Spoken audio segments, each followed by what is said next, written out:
Nós vamos continuar estudando o texto sobre a felicidade à luz do que o Senhor Jesus Cristo nos ensina. Mateus capítulo 5. Hoje nós vamos ver mais 2 versos do Sermão da Montanha, refletindo sobre as bem-aventuranças. Nós já vimos a primeira bem-aventurança, os pobres em espírito, os que choram. Vimos também os humildes, os que têm fome e sede, os misericordiosos e os puros de coração. Nesta noite, então, nós veremos as 2 últimas bem-aventuranças, que é: bem-aventurados os pacificadores, pois serão chamados filhos de Deus. Bem-aventurados os perseguidos por causa da justiça, pois deles é o reino dos céus. Quando por minha causa os insultarem, os perseguirem e levantarem todo tipo de calúnia contra vocês, alegrem-se e regozijem-se, porque grande é a sua recompensa nos céus. Pois da mesma forma perseguiram os profetas que viveram antes de vocês. Pai, abençoa a Tua palavra, dá-nos, ó Deus, compreensão, abre nosso entendimento sobre o Teu querer, sobre a Tua vontade, sobre o que de fato é, ó Deus, a felicidade para as nossas vidas. Nós te rogamos assim no precioso nome de Cristo Jesus. Amém. Nós vemos que desde o início, nós estamos vendo que a proposta de felicidade de Jesus Cristo, ela pouco tem a ver com as coisas que acontecem exteriormente ou com o ter. Nós vimos que Jesus, ele nos faz olhar para dentro e a partir do que nós cultivamos no nosso interior, no nosso ser, nós poderemos então experimentar a felicidade. E é então interessante que os 2 últimos versos, ele fala: bem-aventurados os pacificadores, pois serão chamados filhos de Deus. O que é ser o pacificador? O pacificador é aquela pessoa que quando você chega perto dela, ela tem uma palavra de fé e esperança. Ela não é aquela pessoa que quando você chega perto dela, ela coloca lenha na fogueira ou ela te dá mais dinamite para você enfrentar os seus problemas e as suas dificuldades. Ao contrário, o pacificador, cada família, cada lar precisa ter um pacificador. Existe até um ditado popular que diz assim, que num casamento precisa haver aquele que consegue ouvir o outro. O pacificador geralmente é essa pessoa que aprende a ouvir o outro, a ouvir a necessidade do outro. A pergunta para nós nessa noite é: você é um pacificador dentro da sua casa, dentro do seu lar? Ou se, por exemplo, alguém chega e compartilha com você um problema e você fala: nossa, mas isso vai ser o fim do mundo mesmo. Nossa, isso é a pior coisa do mundo mesmo. Ou você é o tipo da pessoa, como algumas pessoas falam antigamente, né? É aquela pessoa que coloca panos quentes nas situações. Mas não é o colocar os panos quentes, não é colocar as coisas debaixo do tapete, mas é buscar as melhores soluções. Nós somos chamados a sermos os pacificadores. Jesus está nos chamando para vivermos uma vida de pacificação. E o pacificador é essa pessoa, então, que ela é capaz de olhar não só o ponto de vista da pessoa que diz, mas também o ponto de vista do outro. Nos termos hoje em dia se chama empatia. O pacificador é essa pessoa que tem empatia, que se coloca no sofrimento do outro, que quer saber o que o outro está enfrentando. O Senhor Jesus está exalando sobre isso. Será que nós realmente podemos ser pacificadores? Ou nós somos aquelas pessoas que falam assim: aqui deu numa cara, leva na outra. Isso é ser pacificador? Eu estou com a língua pronta, com a língua afiada. Isso é característica de uma pessoa pacificadora? Será que nós oramos a Deus e pedimos a Deus: Deus, me faz uma pessoa pacificadora? Essa é uma oração que poucas vezes a gente ouve. Poucas pessoas pedem isso para Deus. As pessoas hoje em dia querem pedir fé, perseverança, bênçãos, mas será que nós estamos realmente desejando ser pacificadores? Será que nós oramos como Ele nos ensina nas bem-aventuranças? Será que nossas orações são assim? Senhor, me faz pobre de espírito. Senhor, eu quero ser consolado pelo Senhor. Senhor, me faz humilde nesta terra. Senhor, eu quero ver, ó Deus, a minha sede de justiça sendo espraiada sobre este mundo, Senhor. Me faz misericordioso, me torna uma pessoa pura de coração, me torna um pacificador. Tiago diz que nós não recebemos maiores bênçãos de Deus porque nós pedimos e pedimos errados. Porque muitas vezes o conteúdo das nossas orações pouco tem a ver com a palavra de Deus. Pouco tem a ver com aquilo que o Senhor tem para as nossas vidas. Aquele que é pacificador é chamado Filho de Deus. Queridos irmãos, o nosso tempo hoje precisa de pacificadores. De pacificadores. O pacificador, ele compreende as limitações humanas, compreende as necessidades, compreende as estações da vida.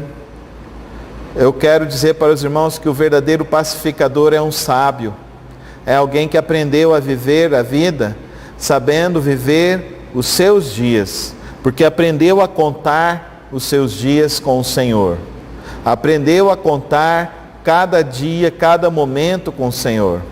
Aprendeu a transformar as suas dificuldades, as suas lidas difíceis, os seus problemas difíceis, aprendeu a confiar no socorro e na presença do Senhor.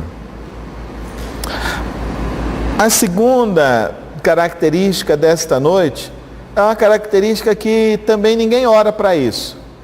Senhor, eu quero ser um mártir do teu reino. Você já fez essa oração? Você já fez essa oração? Senhor, eu quero sofrer pelo teu reino. Senhor, eu quero viver para o teu reino de tal maneira que realmente a minha vida representa um amor muito grande pelo Senhor. Infelizmente, essa não é uma oração assim dos crentes de hoje em dia.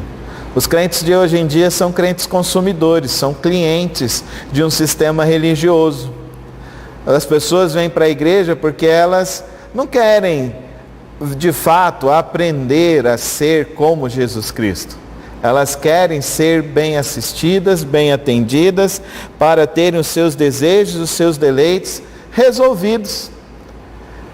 A verdade, queridos irmãos, é que hoje em dia nós vivemos um tipo de religiosidade, é um tipo de religiosidade empresarial. As pessoas querem ser bem atendidas, bem servidas, ao invés de quererem servir. A oração do verdadeiro servo, nós até cantamos aqui na nossa igreja, né? Que o Senhor cresça e eu diminua. Nós gostamos muito de cantar. E já falava o nosso querido pastor Mauro Israel, um pastor jovem, muito vibrante, fez um trabalho incrível lá no Rio de Janeiro. Ele falava o seguinte, que o momento onde os crentes mais mentem é o momento onde eles cantam. Porque quando eles cantam, eles até choram nos seus louvores a Deus, mas de fato, eles não desejam aquilo que eles cantam. Será que nós temos a coragem de orar assim, queridos irmãos, na palavra de Deus? Bem-aventurados os perseguidos por causa da justiça, deles é o reino dos céus. Será que nós temos coragem de orar e dizer, Senhor, eu estou pronto para se perseguirem, se levantarem contra o nome do Senhor, eu permanecerei firme nos teus ensinos e na tua palavra? Ou será que eu sou uma pessoa que vive extremamente dentro da filosofia do politicamente correto? Será que eu vivo na filosofia daquela pessoa que quer ser amigo de todos, amigo de todas as coisas e principalmente amigo do mundo? A gente vive hoje pessoas assim. Recentemente eu vi um líder sendo entrevistado, e o entrevistador virou e falou assim: bem, eu sou gay, e se eu for na sua igreja? Aí ele virou e falou assim: não, você vai ser bem-vindo. E realmente vai ser bem-vindo na igreja, todos são bem-vindos na igreja. Só que em nenhum momento ele disse que a felicidade para aquele apresentador está em Jesus Cristo. A nossa felicidade está em Jesus Cristo. É isso que nós estamos falando nessa série, nessa quarta mensagem de hoje. A nossa felicidade está em Jesus Cristo.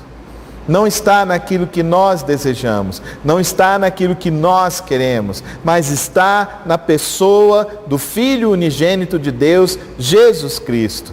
E se está em Jesus Cristo a nossa felicidade, abro mão dos meus direitos, abro mão dos meus sonhos, abro mão do meu querer para viver os sonhos de Deus, os projetos de Deus, os valores de Deus, o querer do Senhor. Abro mão para ser transformado. Abro mão, inclusive, da minha própria vida por amor ao nome de Cristo Jesus.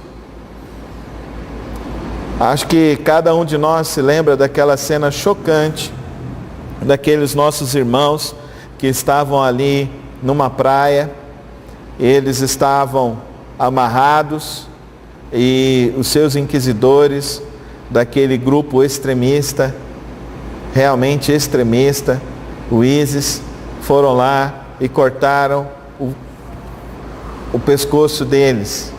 Um daqueles irmãos que estava lá, ele disse da seguinte maneira, ele disse que jamais abriria mão da sua fé em Cristo Jesus.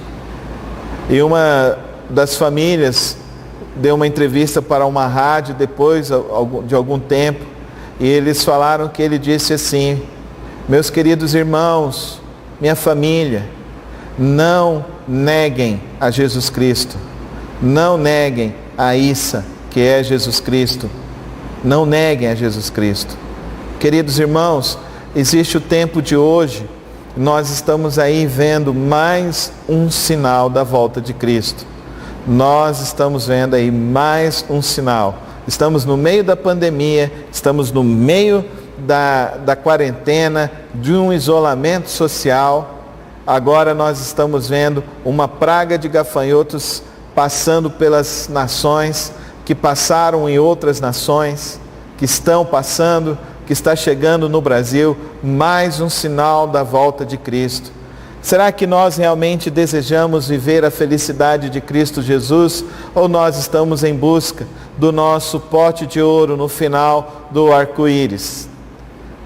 Será que nós estamos vivendo de fato a proposta do Evangelho de Jesus Cristo, ou nós estamos nos iludindo com as coisas deste mundo, com as coisas desta época, com os valores e os desejos deste mundo? O poetinha cantou e disse: felicidade é como uma gota de orvalho sobre a pétala do sol. E hoje, a felicidade humana é justamente isso. As pessoas fazem casamentos, festas de casamentos enormes para casamentos que não duram 6 meses. As pessoas se matam para ganhar dinheiro, se matam para comprar seus carros, para depois gastar suas fortunas em tratamentos médicos, em tratamentos psiquiátricos, porque justamente buscam felicidade aonde não se pode encontrar. A nossa felicidade, a felicidade para cada ser humano, está em Jesus Cristo. Por isso, bem-aventurado é aquele que tem Cristo Jesus como a razão da sua vida, a razão do seu viver e o desejo de cumprir e andar nos passos de Jesus e andar no caminho do Senhor Jesus Cristo. Muitas coisas mais eu poderia dizer, queridos irmãos, mas nós precisamos de fato, simplesmente avaliar o nosso coração e a nossa vida. E se de fato estamos sendo verdadeiros discípulos, filhos de Deus, como ele diz aqui, se nós de fato estamos sendo aqueles que serão dignos da recompensa celestial, será que nós somos dignos da recompensa celestial? Será que nós nos gastamos investindo a nossa vida, investindo os nossos talentos para ver a obra do Senhor crescendo, a obra do Senhor avançando? É necessário que, como cristãos, nós aprendamos que a felicidade, a verdadeira felicidade, é o Senhor Jesus. Que o verdadeiro caminho é o Senhor Jesus. Que a verdadeira vida é o Senhor Jesus. Por isso que quando nós olhamos para as bem-aventuranças, nós precisamos entender que precisa haver uma mudança dentro de nós. Nós precisamos atingir este propósito que Jesus coloca. Jesus foi pobre em espírito. Ele disse: a minha vontade é fazer a vontade do meu Pai que estás nos céus. Jesus chorou com aqueles que precisavam ser consolados quando Lázaro faleceu. Jesus foi humilde. Até a sua morte, ele foi até o Gólgota, até o Calvário, de maneira humilde. Até o seu inquisidor Pilatos perguntou a ele: você não vai se defender? E ele disse: você sabe o que deves fazer. Humildade. Jesus, ele tinha fome e sede de justiça. Ele alimentou a multidão. Ele olhou para aquela multidão que necessitava de um pastor e ele percebeu que aquelas pessoas precisavam de alguém para ajudá-las. Só que hoje, os crentes querem muito que alguém os ajude. Querem que alguém os socorra em todas as suas situações. Mas que não é Jesus. Transferem isso para pessoas, para homens. Jesus foi misericordioso. Ele teve misericórdia até no seu último momento, das suas dores, das suas dificuldades. Ele teve até misericórdia daqueles que foram os seus carrascos. Ele disse: Pai, tem misericórdia, porque eles não sabem o que fazem. Jesus era puro de coração. Quando tentavam lhe pegar, fazer alguma coisa, ele sempre respondia pela palavra de Deus. Jesus, ele era um pacificador. Quando Pedro tentou pela espada impedir que ele fosse preso, Jesus foi lá e corou a orelha de Malco. Jesus era um pacificador. Jesus foi perseguido. Jesus foi humilhado, foi caluniado, mas ele se alegrou de fazer a vontade de Deus. Que eu e você possamos sempre nos alegrar em fazer a vontade de Deus, o propósito de Deus, o querer do Senhor para nós. E que nós possamos de fato, quando cantarmos canções que falam que eu não preciso ser reconhecido por ninguém, que a minha glória é fazer com que conheçam a Ti e que diminua eu para que Tu cresças, Senhor. De fato não seja uma mentira do nosso viver e uma mentira no nosso cantar, mas seja de fato o verdadeiro desejo das nossas vidas. Senhor, eu quero Te servir, eu quero viver para o Senhor. Eu quero e eu sei que a verdadeira alegria é o Senhor.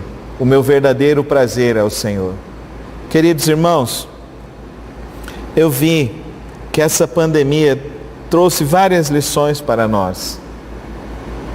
Mas eu gostaria que a grande lição dessa pandemia fosse que eu e você só temos um lugar de socorro, que é em Jesus Cristo.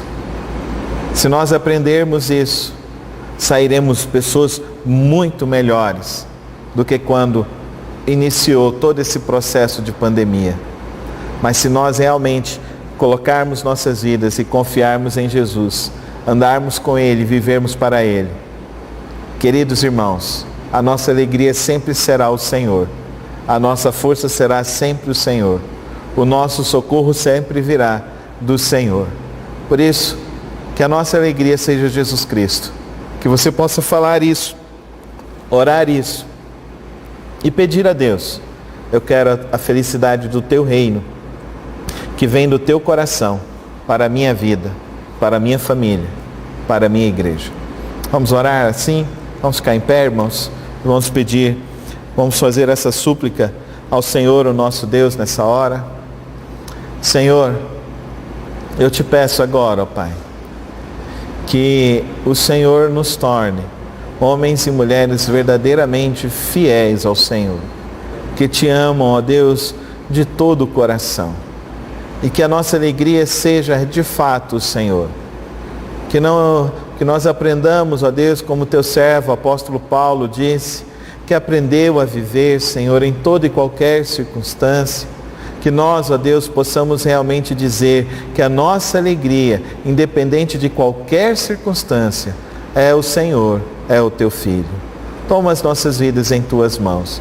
Abençoa nesta hora, Senhor, a vida do irmão Abreu, da irmã Edmara, os seus filhos, os netos. Guarda cada um, Senhor.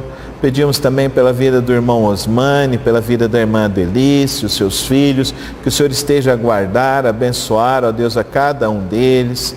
Pedimos pela vida do irmão João Paulo, pela vida da irmã Gessilene, da Júlia, da Manuela que está chegando, que o Senhor esteja abençoando também essa família, ó Pai.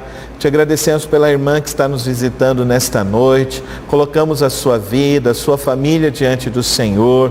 Que o Senhor abençoe, ó Deus, a vida da nossa irmã, dando a ela sempre da provisão, do socorro e de tudo aquilo que o Senhor tem para a vida dela, Senhor. Toma, ó Deus, cada um dos irmãos que estão acompanhando essa transmissão e que o Senhor abençoe e guarde a vida de cada um, em nome de Cristo Jesus. Amém.